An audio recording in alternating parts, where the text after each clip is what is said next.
Semangat pagi semuanya, semangat pagi anak-anak. Kita ketemu lagi di Ilian Channel. Hari ini kita akan belajar mata pelajaran fisika, tema vektor, subtema resultan vektor. Sebelumnya saya sudah mengunggah video soal nomor 1 dan pembahasannya tentang resultan dua vektor dan arahnya. Pada video ini saya akan menyajikan soal nomor 2 dan pembahasannya tentang selisih dua vektor dan arahnya.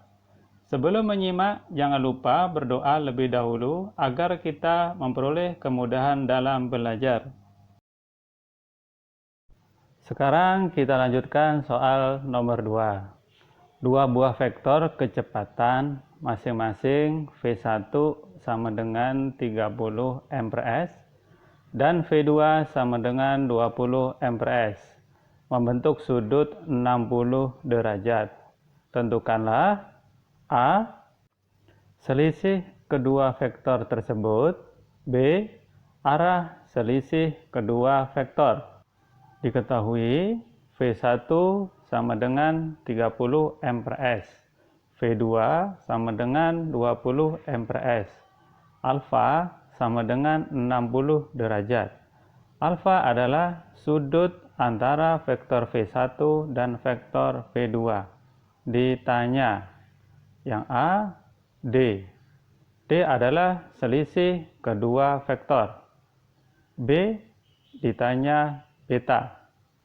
Beta adalah arah selisih vektor, yaitu vektor D terhadap vektor V1. Lebih jelasnya, nanti kita lihat pada diagram kedua vektor yang kita gambar dengan metode jajaran genjang. Jawab. Sebelum kita menggambar vektor V1, V2, dan vektor D, kita gambar lebih dahulu vektor V1, V2, dan vektor R, sebagaimana seperti nomor 1. Untuk nomor 1, vektornya F1 dan F2.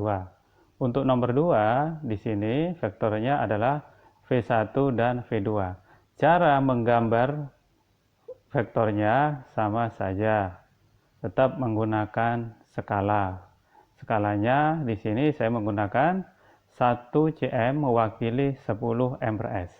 Jadi V1 sama dengan 30 m/s, kita gambar sepanjang 3 cm. Dan V2 yang besarnya 20 m/s, kita gambar 2 cm. Dan sudut V1 dengan V2 ya tetap alfa, jangan lupa alfanya 60 derajat. Menggambarnya seperti soal nomor 1 untuk menentukan arah panah R-nya sama saja. Kemudian kita gambar vektor D atau selisih kedua vektor. Caranya adalah V1 tetap, ya V1-nya tetap, terus buat vektor min V2. Vektor min V2 adalah arah besarnya atau panjangnya sama seperti V2, tetapi arahnya mundur atau ke belakang atau berlawanan arah dengan V2-nya. Ya, perhatikan gambar, V2-nya yang hitam, min V2-nya saya gambar kuning. Ya. V2 dengan vektor min V2 itu sudutnya 180 derajat. Ya, perhatikan gambar. Panjangnya sama persis. Ya, V2 dengan min V2 panjangnya sama, hanya beda arahnya saja. Nah, kemudian ya bikin garis putus-putus yang sejajar dengan V1 dan sejajar dengan min V2.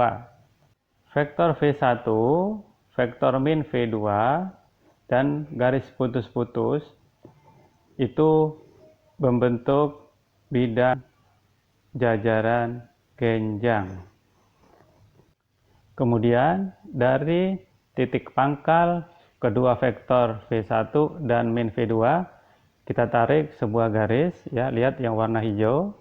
Nah, garis ini nanti ujungnya di titik pertemuan kedua garis putus-putus tersebut.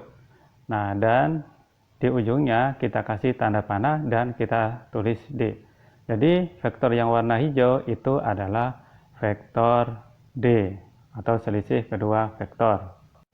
Untuk menggambar vektor D, kita tidak harus menggambar vektor V2 dan vektor R. Boleh langsung menggambar vektor V1, min V2, dan D.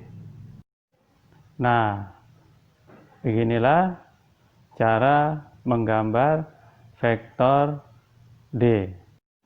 Sekarang kita akan menjawab pertanyaan yang A. Sekarang kita jawab pertanyaan yang A, yaitu selisih kedua vektor, di mana rumusnya adalah D kuadrat sama dengan V1 kuadrat ditambah V2 kuadrat dikurang 2 kali V1 dikali V2 dikali cos alfa. Sekarang kita substitusi nilai V1, V2, dan alfanya. V1 30, V2 20, dan alfanya 60 derajat. Sehingga cos alfanya 60 derajat.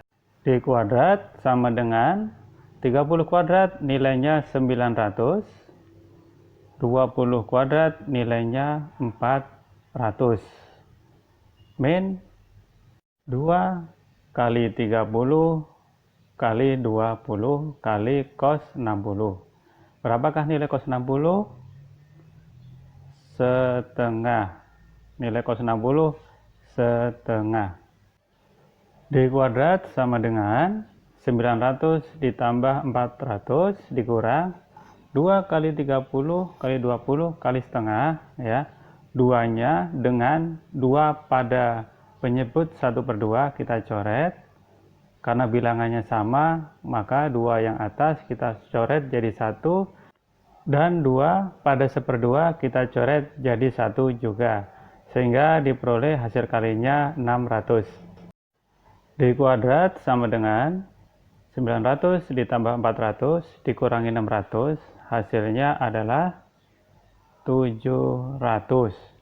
Jadi D kuadrat sama dengan 700. Kemudian D sama dengan akar 700. Berapakah akar dari 700? 700 tidak mempunyai akar bilangan rasional, sehingga akar 700 hanya bisa disederhanakan. Caranya adalah kita ubah 700 itu menjadi perkalian 2 bilangan, di mana salah satunya bisa diakarkan, yaitu 100 kali 7. Yang mana 100 bisa diakarkan, yaitu nilai dari akar 100 adalah 10. Sehingga nilai D sama dengan 10 akar 7.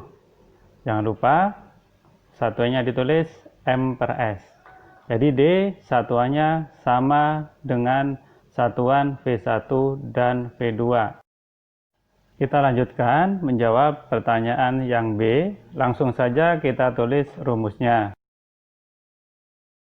Yang B, sin beta sama dengan V2 per D kali sin alfa. Sin beta sama dengan V2 kita substitusi 20, dan D-nya kita substitusi 10 akar 7, dan sin alfanya berarti sin 60 derajat. Sin beta sama dengan, 20 dengan 10 kita coret ya, sama-sama kita bagi 10, 20 dicoret dibagi 10 jadi 2, 10 dicoret atau dibagi 10 jadi 1. Sehingga sin beta sama dengan 2 per akar 7 kali, berapakah nilai sin 60? Oke, nilai sin 60 adalah setengah akar 3, atau boleh kita tulis akar 3 per 2. Kemudian 2 pada 2 per akar 7 dengan 2 pada akar 3/2 kita coret, karena sama-sama 2 berarti 2 yang atas hasilnya 1, 2 yang bawah hasilnya 1. Maka sin beta sama dengan akar 3 per akar 7. Karena penyebut dari akar 3 per akar 7 tidak rasional, yaitu akar 7, maka penyebutnya kita rasionalkan. Caranya adalah akar 7 dikali dengan akar 7. Dan akar 3 dikali juga dengan akar 7. Akar 3 dikali akar 7 hasilnya akar 21, dan akar 7 dikali akar 7 hasilnya 7. Sehingga sin beta sama dengan akar 21 per 7. Maka beta sama dengan sin pangkat min 1 dalam kurung akar 21 per 7. Berapakah nilai beta? Beta sama dengan 40,89 derajat. Jadi arah vektor D adalah 40,89 derajat dari vektor V1. Demikianlah pembahasan soal nomor 2. Jangan lupa menonton video berulang-ulang agar semakin paham.